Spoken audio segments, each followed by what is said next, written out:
Sten, we're live.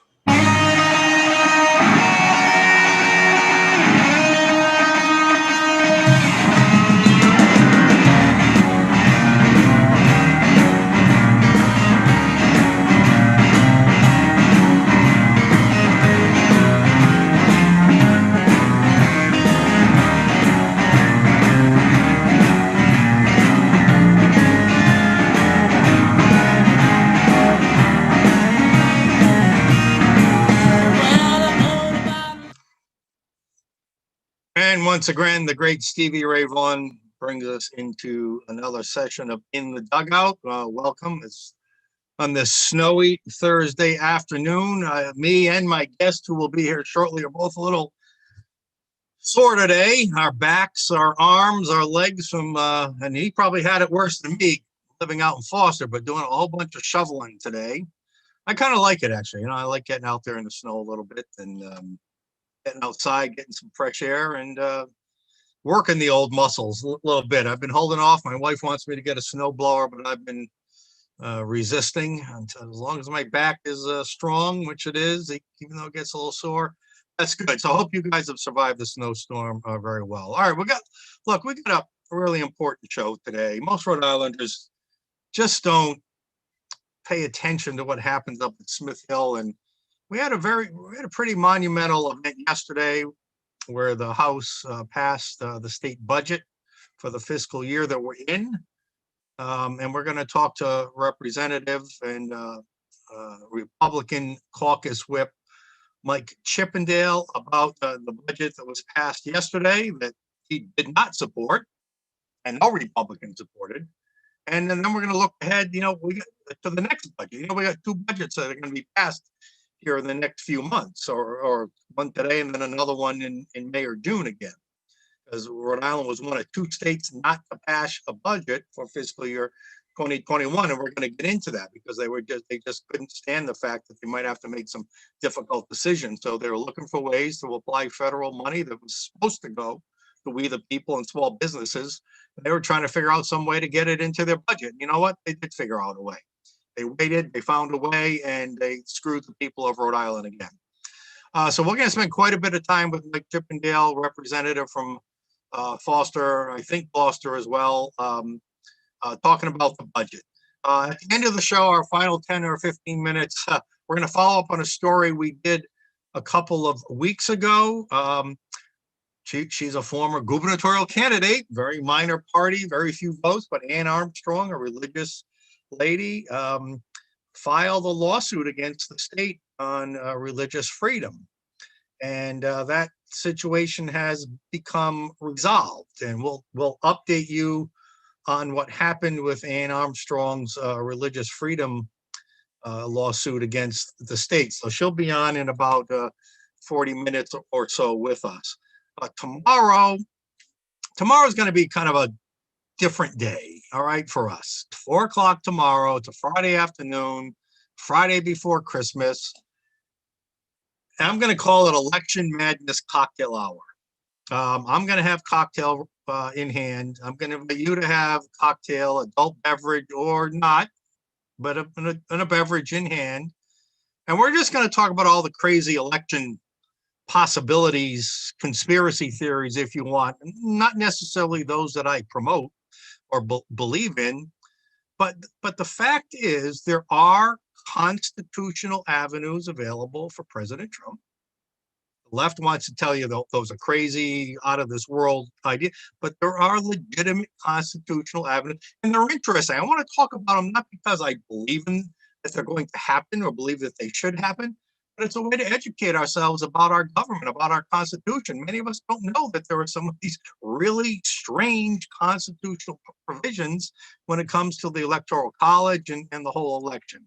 So that's what we're going to do then. All right, before we bring on Representative Chippendale, I just want to remind you that this is a video talk show, if you want. So, like a radio show, we invite you to Zoom in if you'd like, and you can do that at rifreedom.org/call, even though we probably ought to change that, Larry, to Zoom, but that's how you could Zoom in. and ask a question to myself or Rep Chippendale today.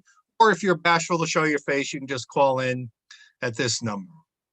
You see at the bottom. Of course, we always ask you to subscribe if you like what we're doing here, if you like our show and want to get notified of it. So having said that, let's bring on Representative Mike Chippendale. Chip, imagine you guys got even more snow than we got. We probably got a good foot here in Cranston. What'd you get out there in Foster? Yeah, we had about 13 inches. And you did some shoveling yourself? Yes, I did. A little bit, yeah. Now, you and I had the same thinking. I had a hoodie on and I got all sweaty under there and my hair's a mess. So I'm wearing an into the dugout. We wear hats. I got my cap on. What do you got today? Yeah, I got my Paw Sox cap on. Yeah, I wear my Paw Sox hat a lot. And I'm so sad that team is gone. But yeah.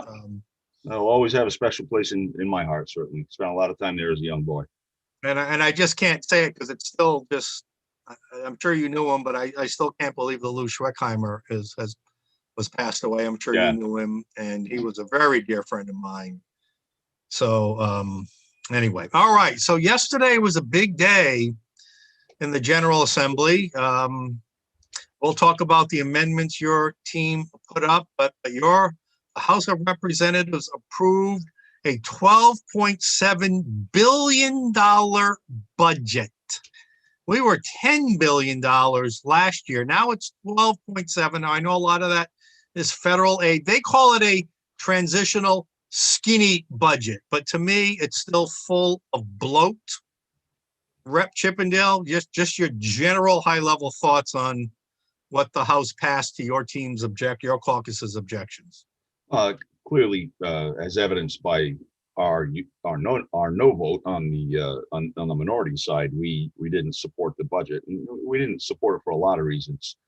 As you're certainly aware, and most people are, we've been fairly outspoken over this crisis period that we've been stuck in our individual quarantines and whatnot.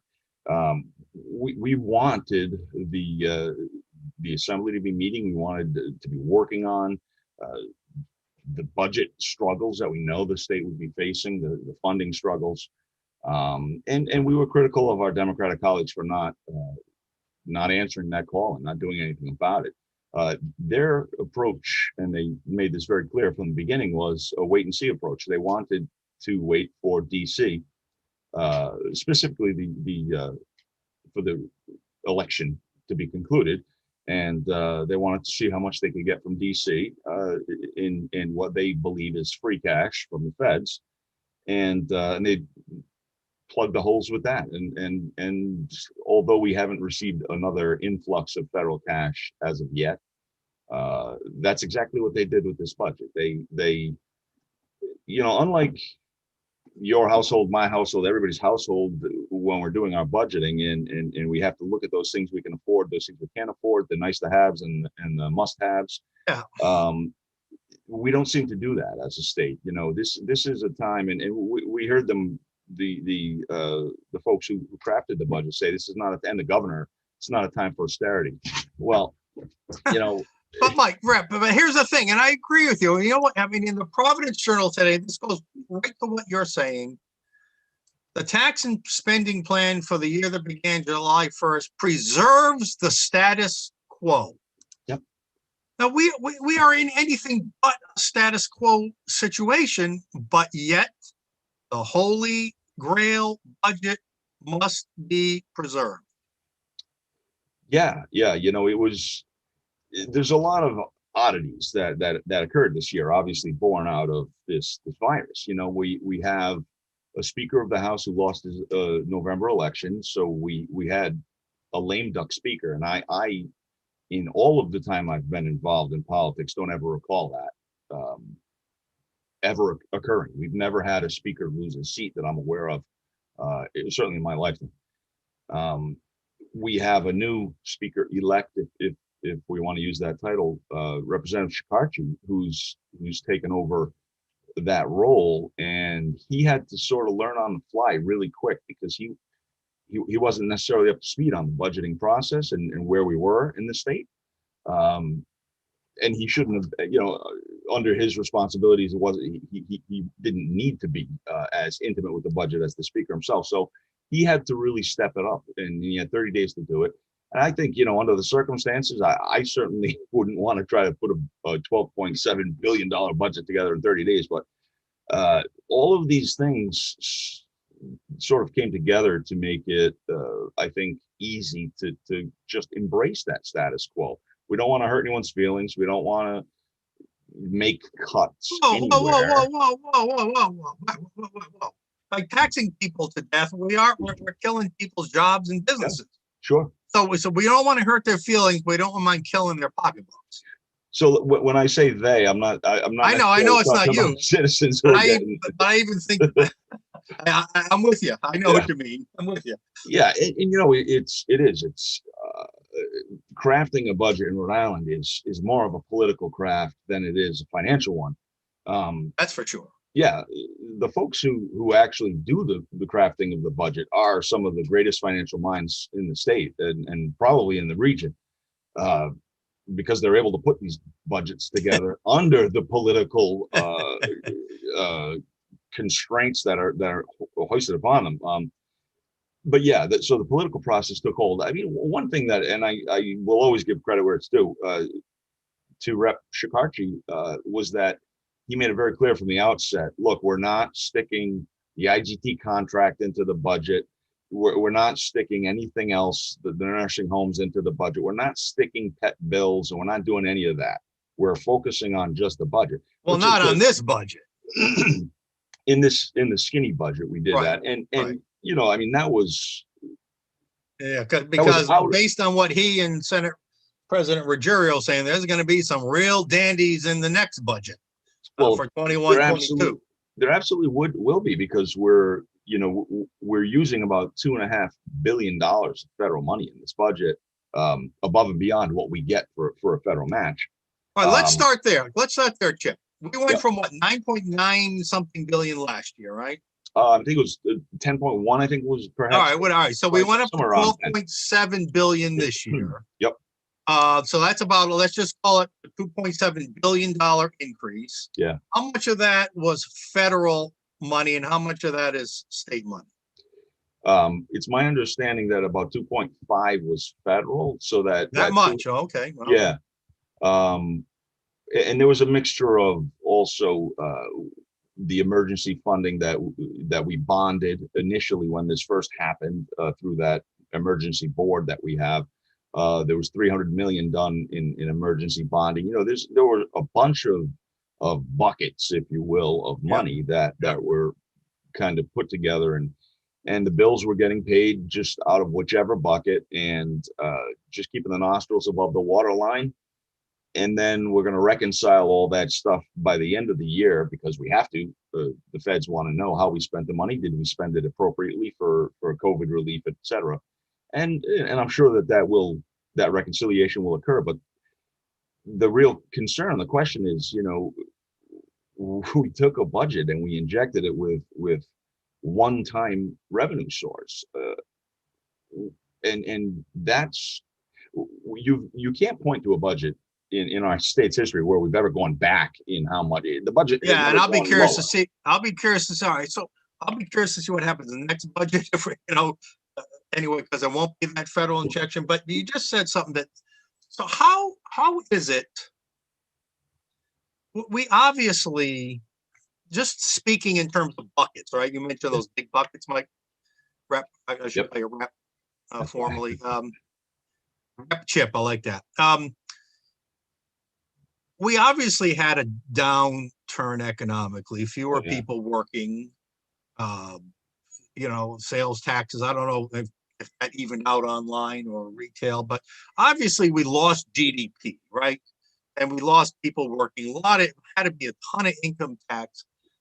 How are we able, where did the buckets of money come from to make up for the money we lost because of the economic downturn? I know there was like rainy day fund was some, right? But how much do you think we lost compared to the governor's original budget, 11 months ago?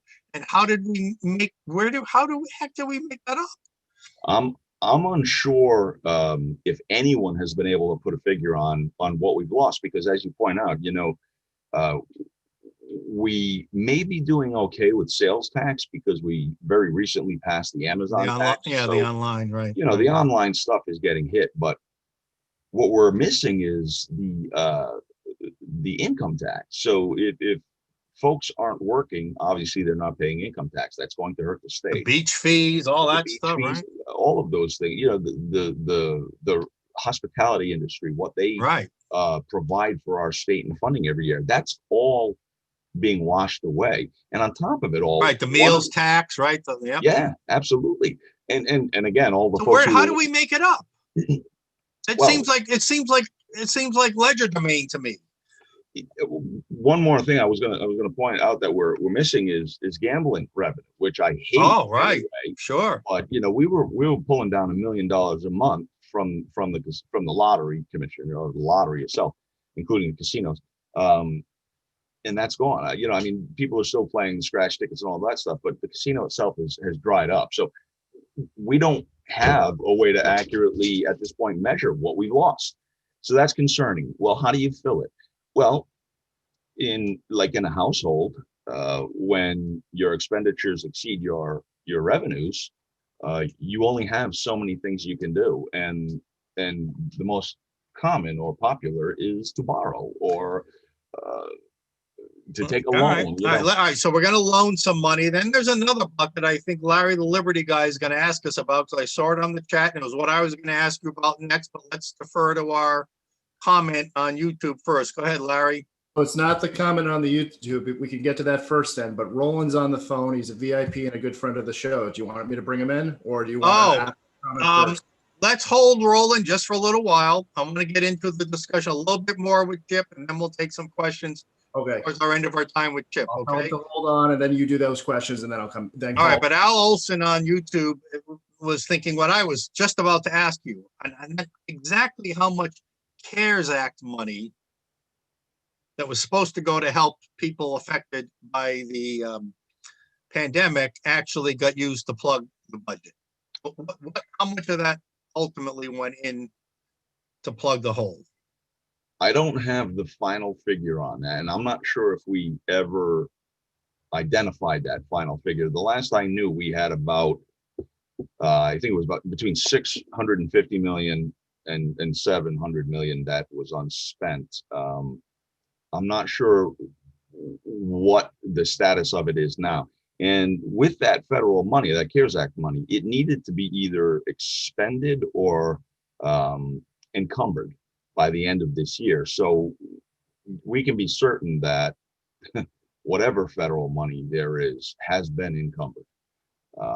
There's no question about that. Encumbered for the original purpose the money was sent by the feds, or encumbered to help? No, they won't allow us, rightfully, they won't allow us to use it for things other than that for which it was intended. So it's, unless you pull some sleight of hand to make. Right. Yeah. And I mean, I think that's kind of what it is. We don't have a restricted receipt account budget. Right. We do have a couple of buckets. You touched on one, the rainy day fund. But for the most part, it's just one giant bucket.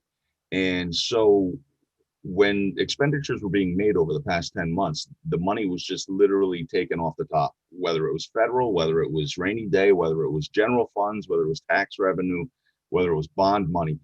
If it was in front of them, it was spent. And I understand that in an emergency, when you have to just get something done, you grab the money and, okay, I'll reconcile that later. But it just kept going on like that. And so I think if we were able to take this budget and really analyze it for a good long time, much more than we had, we would, and to a level deeper than what's provided to the public and even the finance committee. I think we'd find that a lot of that money has been sprinkled throughout the entire budget. It's filling a lot of holes throughout the budget.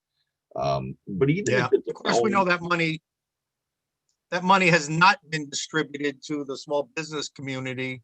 Mm-mm. In my view, no, not at all. In your view, the way it was supposed to, right?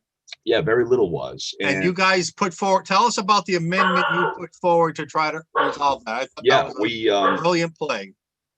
I'm going to apologize for my dog's barking here. Ah, that's okay. How about you mute me and get Roland on the line, and I'm going to take care of this issue. Can we do that? Yep. All right. Let's bring in Roland. You're muted. Is this Roland? Roland is entering the show. Let's go to the Zoom lines. Roland, can you hear us?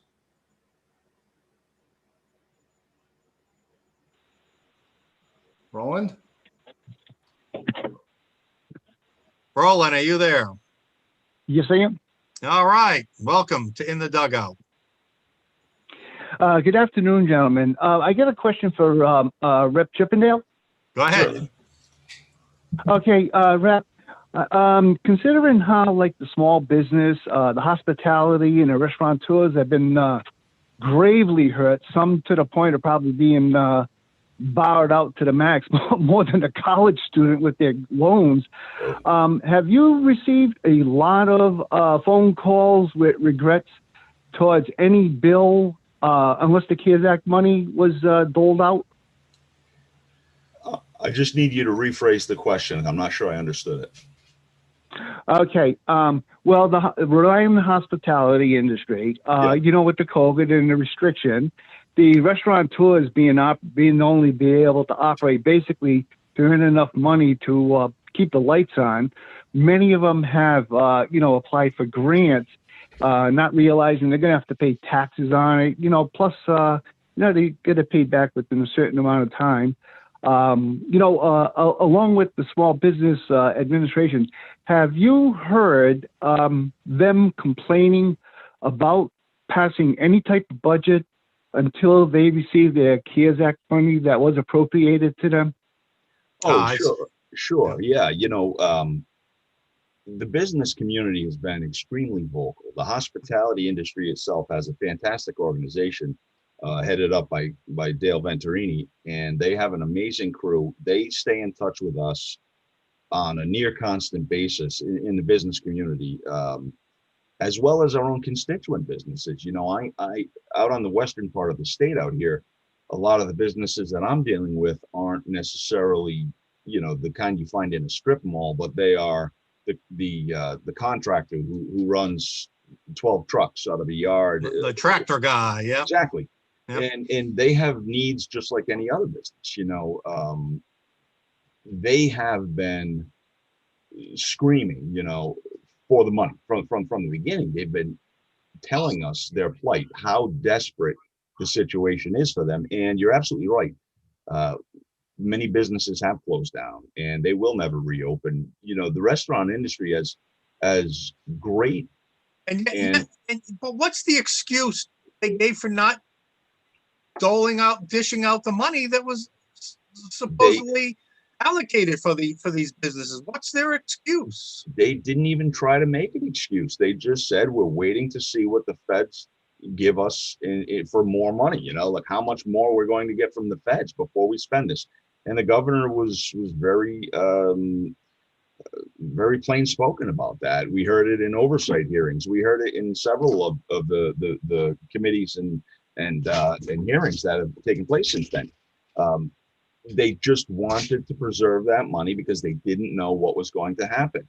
I think there was a big concern that if the president were reelected, that the state would get very little in additional aid. So I think that was probably the main factor for them to sort of wait for the election to see what would happen and then go from there as to whether or not. So I'm gonna okay. Roland, hold on, Roland, 1 second. And we'll get a final question from you. I've said it on this show many times, and I don't know if you'll go as far as I do, but I'll say it in the stark terms I've said before. You look at the comments from Leader Chikarchi. I know you don't want to immediately blast because you're trying to build a rapport there. Senate Ruggiero.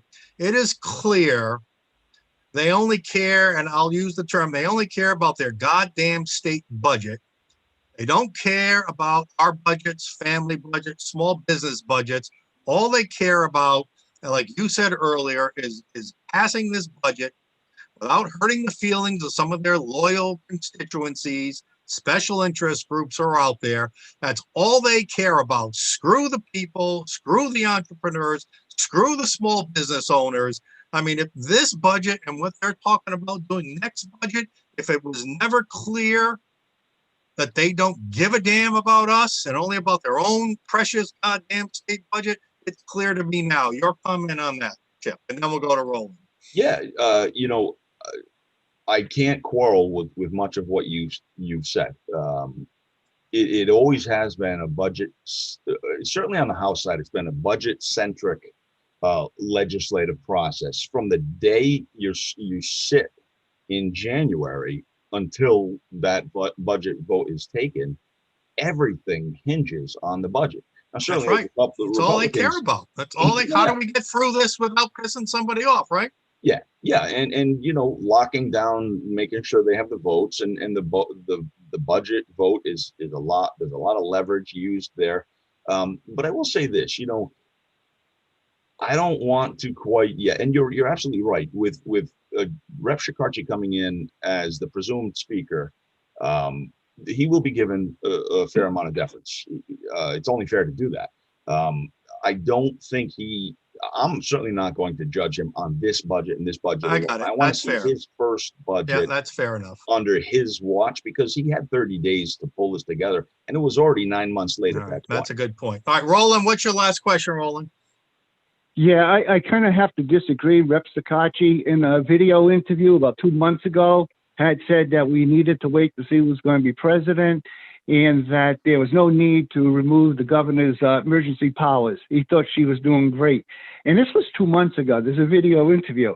But anyways, my question is, in the CARES Act money, weren't there any triggers that weren't, were there any triggers for the CARES Act money to dole out the money to the businesses? And if not, weren't there some responsibility to report to the federal government that they were dishing out the money? Yeah, how are they getting away with it, Chip? How are they getting away with it? Thank you, Roland. Okay. Thank you, Roland. Yes, certainly the federal money has strings attached to it, and to use the term strings, I think is to be putting it mildly, is more like braided stainless steel wires. And we do have to justify every single one of those pennies that are spent, and they do have to be reconciled as an expenditure or an encumbrance for an appropriate purpose per the strings in the act itself.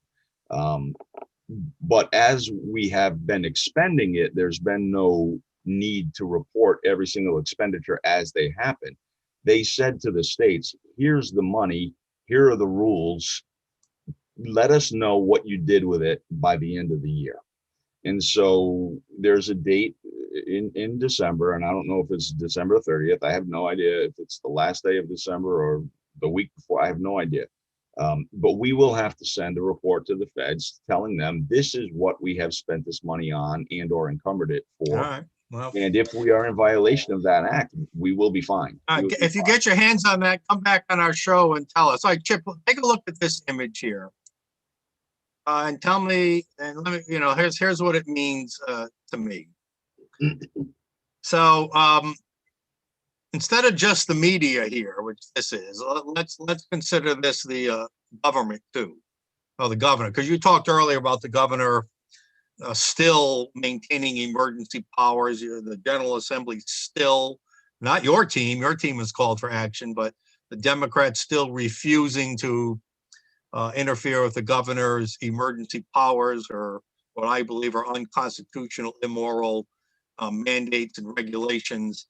But everyone is focusing so much on COVID that they just don't see this big tidal wave of poverty as this, or small business closures, job losses, people losing their unemployment benefits soon, or whatever. Is this pretty much what's going on in our state right now? Oh, absolutely. There's no doubt about it. Our residents in the state of Rhode Island, the income shift over the past several decades in our residents in the state of Rhode Island is so dramatic, where we've seen And I think your center documented it in a report in 2011. The money that's leaving Rhode Island, people with money who are leaving the state, and yet our population staying the same. We are on the cusp of a depression, or certainly a severe recession. And frankly, Rhode Island never really recovered from 2008's peak. Yeah, that's the Leaving Rhode Island report that Mr. Hassenfeld commissioned, and that's what I was referring to. Yep. And it continues. That was 9 absolutely. years ago, right? Yeah. That was the first report I released as the head of the think tank, and and it continues. We may or may not. It looks like we could lose a congressional seat. One of our people here on the YouTube channel said, "I moved to Rhode Island 8 years ago. I'll be leaving the state in a year. Never knew there was so much corruption. The burden of taxes." Yeah. And again, with 50,000 fewer people working, earning productive money, but the budget going up, we call that a death spiral, Chip, where where you have an increasingly high budget being placed on a lower tax base. Definitely. Fewer people working at lower incomes, and that's just going to force more people to leave the state.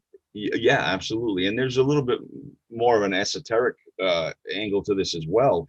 And when we consider, let's take grades 4 through 7 right now, being educated the way that they are, right, with the distance learning and the masks and the lack of interaction and social stimulation, there are professional educators and people who do this for a living that are starting to use the term lost generation. Those are the formative years. When you're 6 years old, your brain and your maturity is doing a lot of stuff. And if it's being retarded by the constraints being placed on you, and you're not able to learn well, that's going to ripple like a pebble in the water. That's going to ripple, but we won't see that the ill effects of that lost generation probably for another 10 or 20 years.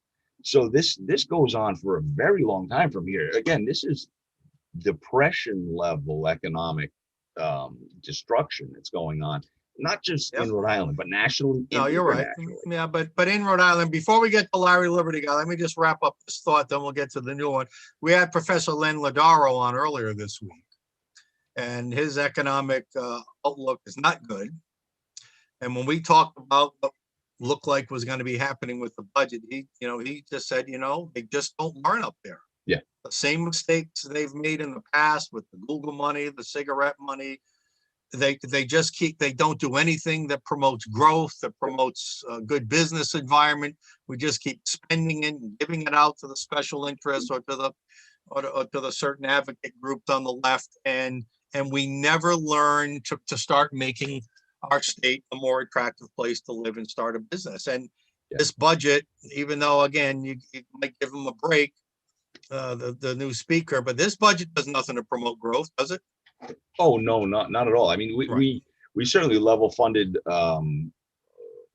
Everything was level funded. So Commerce Corporation has money that they can spend, but typically, when we see Commerce engaging in deals, we're talking about headline grabbing deals that really aren't making the state a lot of money and bringing in huge employers, and it's corporate welfare and.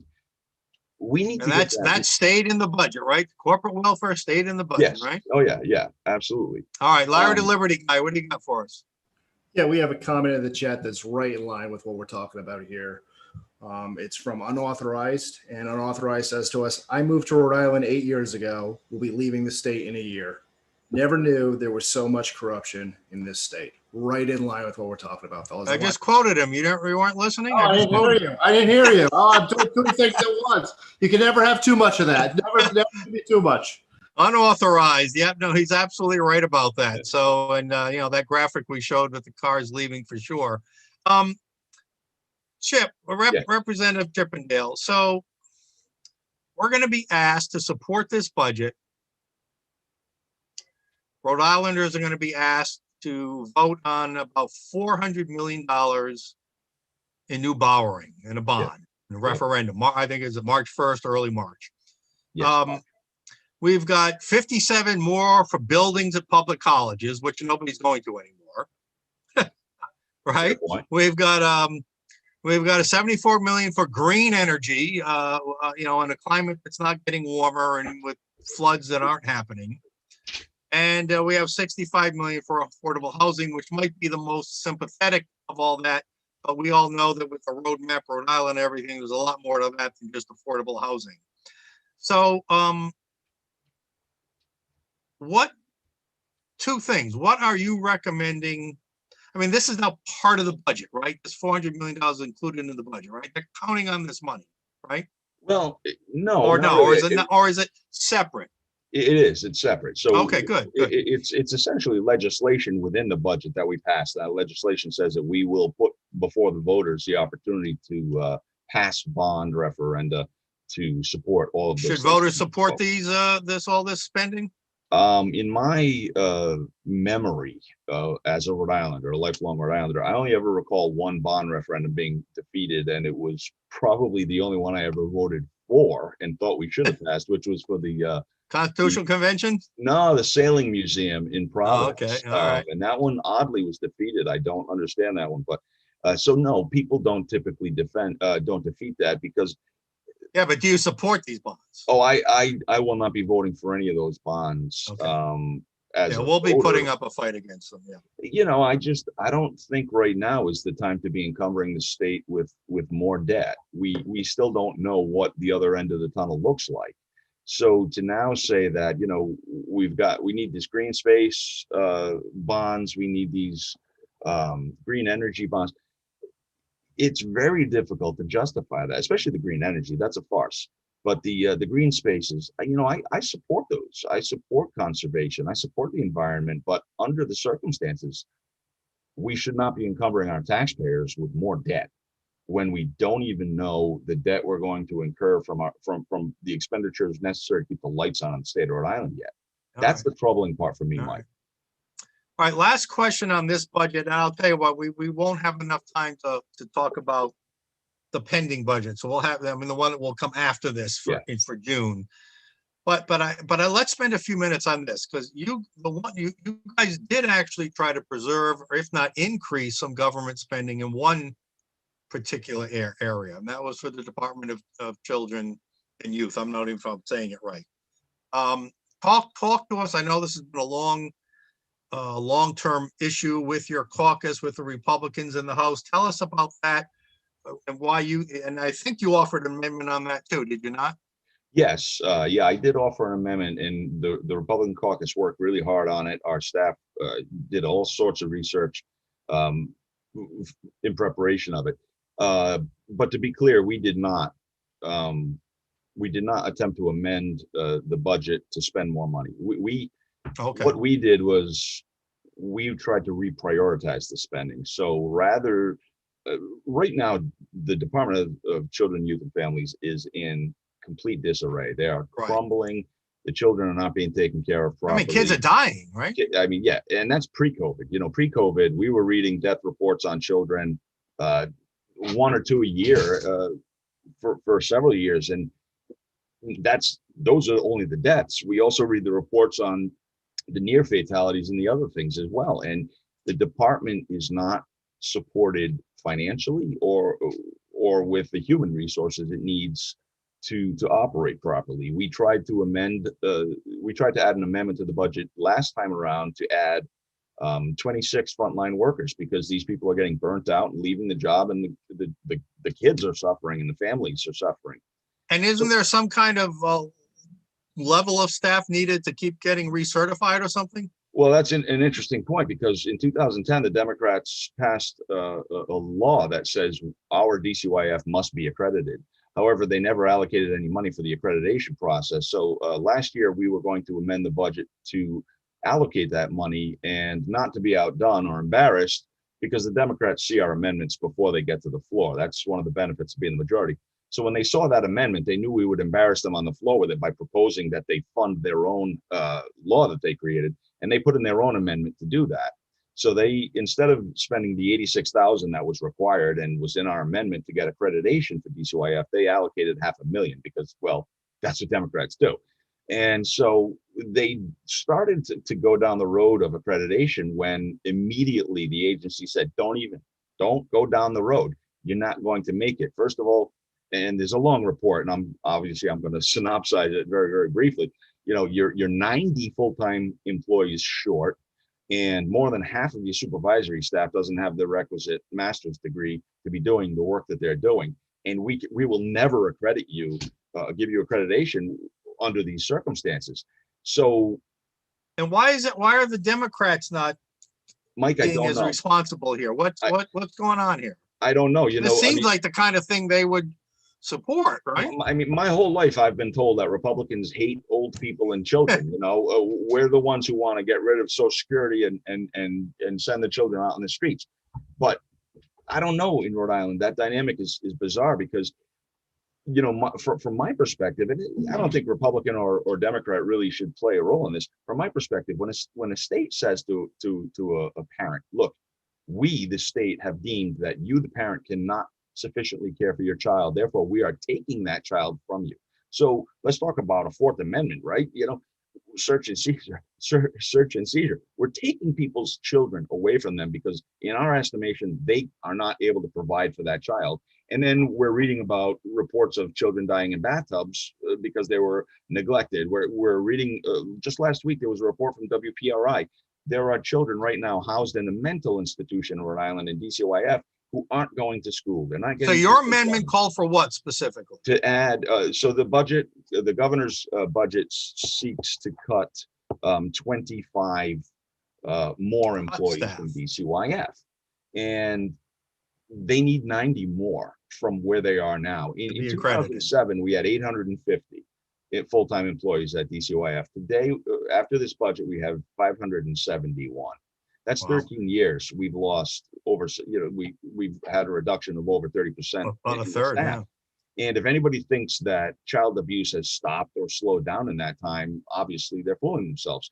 So our amendment sought to take money, and specifically, I made it. We cannot dictate to the governor or the administration who they hire or what the positions are for, all that. So we can only express our intent. So all right, so let's wrap. I got two more quick ones. So you asked for what? More to restore those jobs? Yeah, we asked for 20, and it got shot down. 25 more, and I was going to take the funding from the $94.5 million in raises that they're going to be giving out this year, okay, or from the 117 communication personnel they have on staff in the state of Rhode Island. 117. Literally got 1 or 2 minutes to cover two more very quick topics. So very quick. All right. So you also put in an amendment to end the mass mail balloting for the referendum in March, right? We know that it's created all kinds of problems nationally. Nobody has cared to look in to see whether it created problems locally or not. We can only assume that it has. You guys tried to stop this mass mail balloting of applications, and that didn't go anywhere, right? Right. We had several amendments. One of them would have stopped it altogether, but the one we ended up introducing was what we felt was a compromise, which would require somebody using a mail ballot to provide their license number and or their ID number. And some further evidence of ID validation. It's something to, and nobody wanted to hear about it. Nope, they don't want to hear about it. And their arguments were filled with holes. They had no merit, and they didn't address the point. They are simply trying to make this an acceptable and standard way of I got you. Having elections, and it's not acceptable to me. As we look at the vote for the budget yesterday, you can see the 6 no's are all Republicans. There were 3 absent Republicans and about a handful of absent Democrats. Last question, you guys also voted on the governor's Supreme Court Associate Justice nominees. One looked like did not get the support of Republicans. That's a former Senate. Just a 30-second comment on either of those two or that process. Yeah, sure. So I was very honored to be able to vote for Justice Long. Her career is speaks for itself, stands on its own. That was not a question whatsoever in our mind. But the ascension of Senator Erin Lynch Prada, who is up until last week, a sitting senator in Rhode Island. She even ran for re-election. She will go straight from the Senate to the highest court in our state. And that was something that many of us in our caucus could not, with a clean conscience, support. And I was one of those people. Because of the violation of the revolving door policy that the Ethics Commission chose to ignore, right? Yeah, that element of it is a big part of why we voted no. And again, the lack of experience on the bench, all of those things, the revolving door, but the lack of experience on the bench, and frankly, some of the way she's governed as a senator has the trick she pulled to get that nasty abortion bill through. Yep, that was. So I mean, a person who doesn't demonstrate integrity when they're in an elected office, I don't expect them to do anything with integrity once they're in a lifetime appointment. All right, Representative Mike Chippendale. Is it just Foster or Foster Gloucester as well? Foster, Gloucester, and Western Coventry. And Western Coventry. Thank you for being with us. We'll have you back after the new year, talk about more legislation. Thank you, Mike Chippendale. Thank you, guys. Okay. All right, let's bring on Ann Armstrong now, but let me just first remind you that, if you'd like to ask Ann a question in the following few minutes, we got about 10 minutes to talk to Ann here. You can zoom in at the number that says call, or you can call in at the number you see below. But this is an interesting story. So just by a little bit of national background, and I can see Ann is set up with our religious icons. That's awesome. And this is what it's about. Our state was founded on religious liberty, and Ann is involved and is a pastor, I think, or some in a group in Rhode Island. But I want to go national first. We just this week, the United States Supreme Court made 2 decisions that backed up religious liberty. There was a Colorado case, and there was I believe, a New Jersey seat, both arguing against unconstitutional limits. Why should indoor church services be limited more than other indoor, retail or other activities? In the Colorado case, the court ruled 6-3 to basically in favor of a small church, a High Plains Harvest Church. And of course, the 3 liberal judges voted no, but in this case, all 6 moderate to conservative judges supported religious liberty. And the other ruling, again, it was a New Jersey case that put extra restrictions on religious settings, Church of North Cordwell and a synagogue. So it's not just Christians, it's Jewish as well. So there were 2 really big Supreme Court cases. Now in Rhode Island, we had a religious liberty case. I don't think it's going to make national news, but our guest, Ann Armstrong, filed a complaint. And I think you said it was federal court, or was it? Yep. And yes, Ann Armstrong, welcome back to In the Dugout. Well, thank you for having me back. And yes, we had our hearing last Thursday, so a week ago today. We had our hearing in federal court in front of Judge Chief Justice McConnell. And we wanted to go into the State House and have the service that we always have every year in the rotunda, pray the rosary, blow the horns. And the name of your church, again, just to remind everybody. The Healing Church in Rhode Island. The Healing Church. You are a Christian church, right? Catholic. We're the Hebrew Catholic. Catholic. Interesting. And okay. we're in communion with Rome. So our sacraments are the same as Roman Catholic. Okay. But there's a whole, I don't want to tell you the whole story about apostolic succession and who's in and who's not. No, we don't need that. No, the point is that we wanted to go honor the mother of Jesus by praying a special prayer in her honor in the rotunda of the State House. As you've done every year. Every year. And then if you see this picture of Our Lady of Guadalupe right there, she says that if you display her image, she will end abortion. So it's our pro-life outreach to go, we bring that image All right, around everywhere. regardless of what your faith says, you should have. So what did they tell you? They stopped you from doing that? Did they say they Right, used they said- COVID they as an said- excuse? They said the State House is closed and nobody could come in. But it's But they not were closed, going- is it? Well, Gina's going in and out. Now she's on quarantine. Well, I know people who are working there all the time too. Right. So we sued and we said, we want to go have access to the State House. And we made a good case in court. And the judge said that because their policy of only letting people in by invitation was neutrally applied to all the people who were invited, the judge said that's neutral application and he wasn't going to give us our ruling. So the judge declined to give us. So basically preliminary- saying if you get an invitation from somebody who is allowed to be there, then you can go in. Right. And he said, because anybody that gets an invitation could go in. He said that's neutral and he wasn't going to get involved. All right, so who helped Okay, you out? no. So some people step forward. How did they find out about your case? Well, I called him, right? So because that was kind of a silly ruling by the judge because it's not neutral, it's favoritism if you can only go in there by invitation. Insiders only, right? Yeah.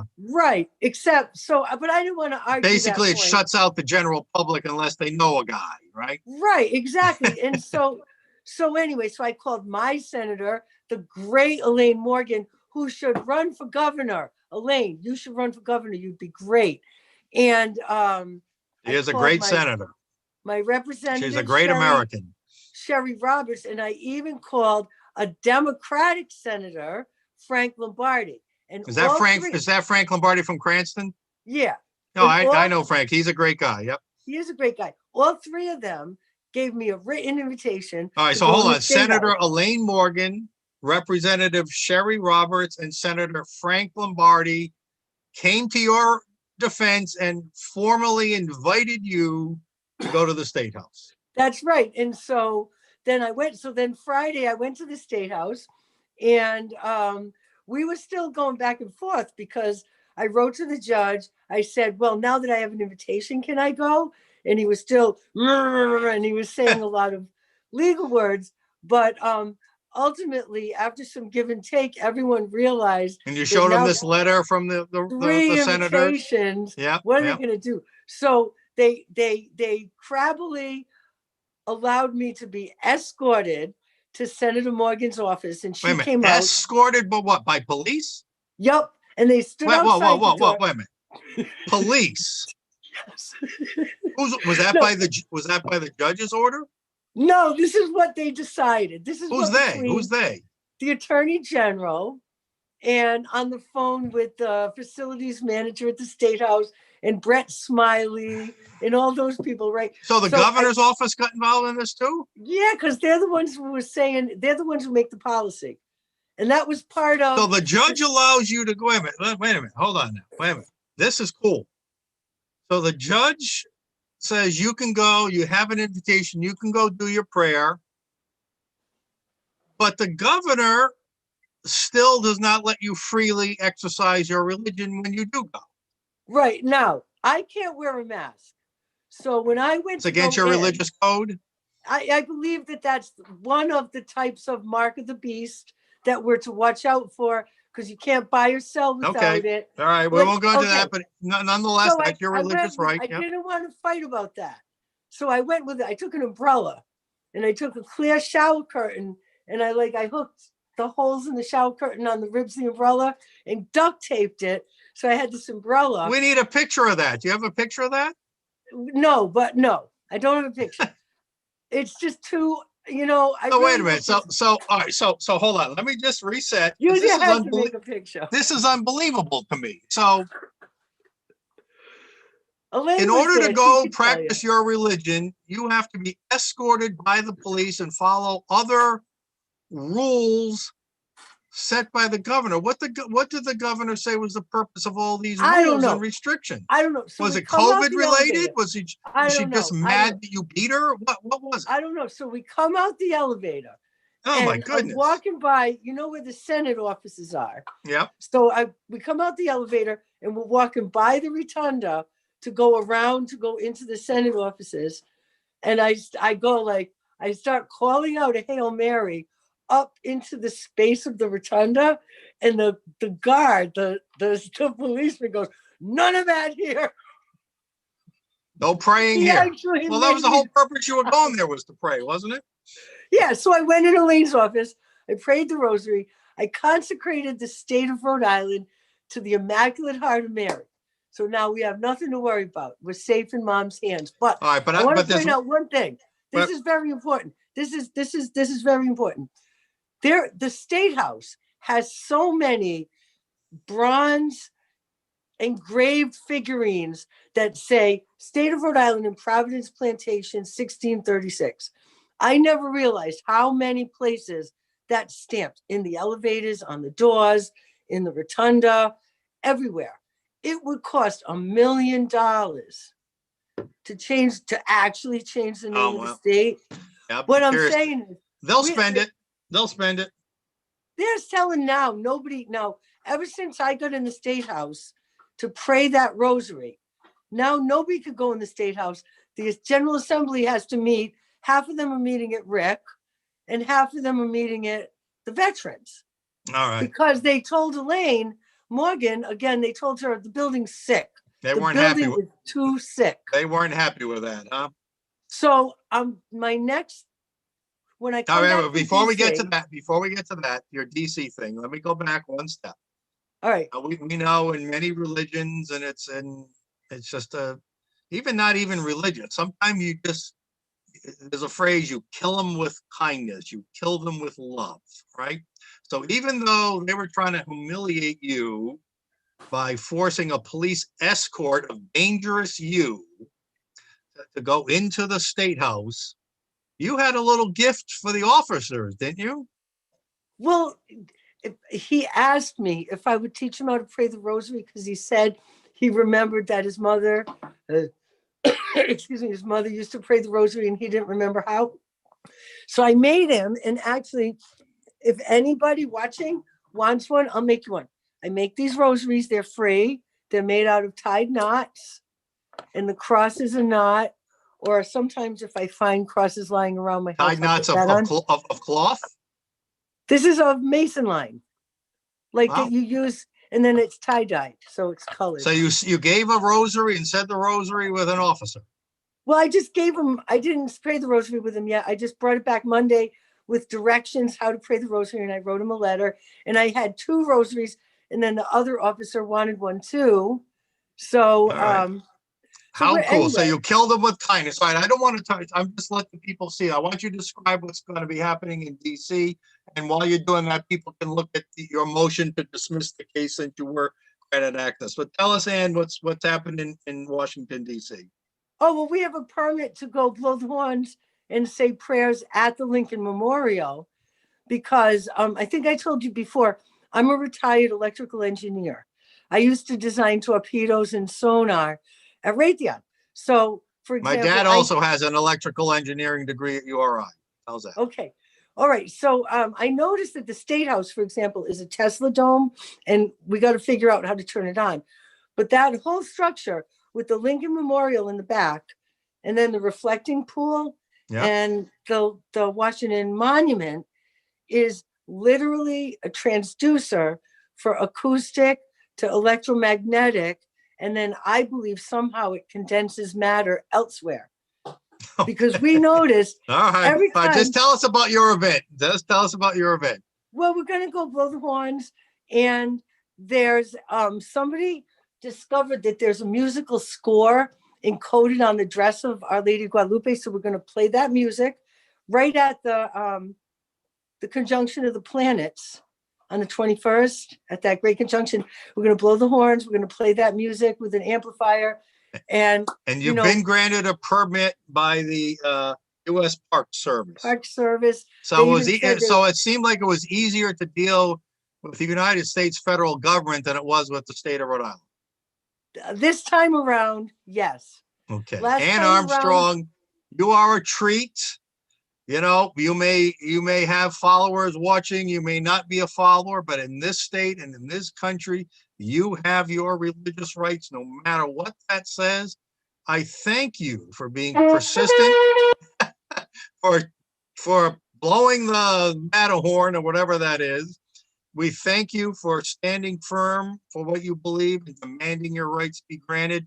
Thank you for being a great American, Ann Armstrong. You know what else? There's going to be a dance party at the corner of Alumni Avenue and Morris Avenue. You know where Moses Brown is? Where can people go look for information? What's your Facebook Sunday page? morning.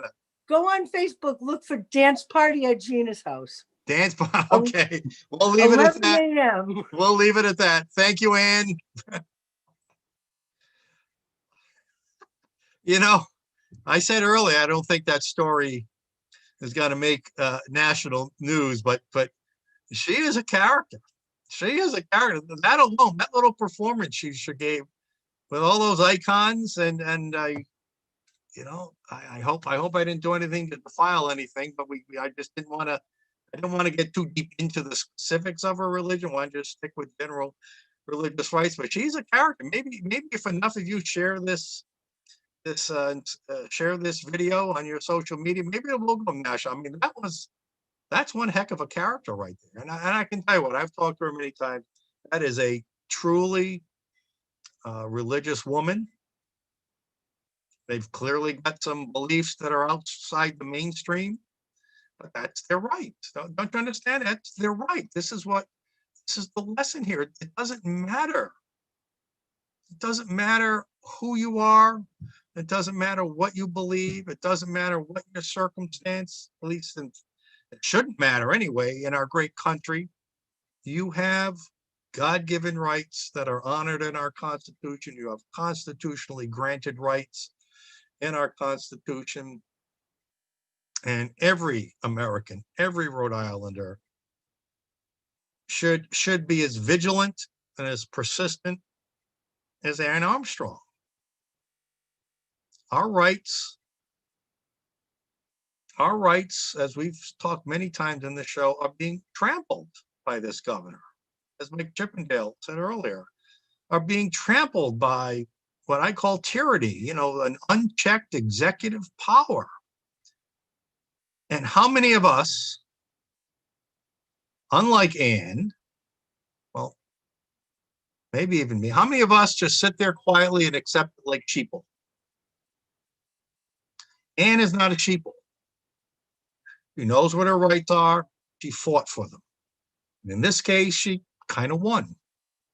Maybe not the full way she would have liked, but she kind of won because everybody knows she's got those rights. The federal judge had to even agree. You have rights, and I'm not going to deny those to you, even if I got to put some restriction on it. Even the governor wanted to throw a hissy fit and put some restrictions on her and say, how dare you beat me in federal court?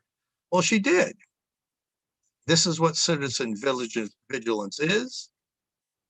This is what citizen, you know, this is just what it's supposed to be. Ann Armstrong does not just have religious rights, but she is demonstrating peaceful protest in her own way. She's demonstrating the power of one person. Go to a federal court and win? One person? Awesome. Do any of you have the courage to stand up? We're getting crushed economically. We're getting crushed religiously. We're getting crushed socially with all the unintended consequences of these lockdowns and everything else that's going on. And so few people are willing to stand up. Thank you, Ann Armstrong. Okay, tomorrow, big show. We've got a state senator, the former secretary of state from the state of Michigan. Michigan has become now ground zero with all this election madness, potential fraud, potential unconstitutional stuff. Senator Johnson from Michigan will be with us tomorrow to tell us what's real, what's not. There's so many news stories. I don't know what to believe. You don't know what to believe. We see so many rumors out there, conspiracy theories if you want. But again, any of those are constitutionally provided options. We're going to talk about martial law. We're going to talk about the president's executive order from 2 years ago. We're going to talk about conspiracy theories tomorrow, at least the ones that have a constitutional basis to them. They're not conspiracy theories. They're legal options the president and his team have a right to pursue. As long shot as they may be, as crazy as they may sound, believe it or not, that craziness is embedded in our Constitution. There are some really crazy provisions in our Constitution when it comes to deciding contested elections. And the president has every right. They may be politically stupid to do it, but constitutionally, he's on sound grounds. And we're going to go over some of those tomorrow after we interview Senator Johnson from Michigan. And remember, it's Friday cocktails in the dugout. It's after the game, right? It's the end of the week, it's after the game. And I used to go in the dugout every now and then, have a beer after the game, just sit there for an hour, look at the beautiful sky sometimes, or just talk. And we're going to do the same thing tomorrow. So join us tomorrow, 4:00, have an adult beverage, have a child's beverage, have whatever kind of beverage you want. And we're going to have some fun talking conspiracy theories after we interview Senator Johnson. So we'll see you then for In the Dugout. Mike Stenhouse. See you next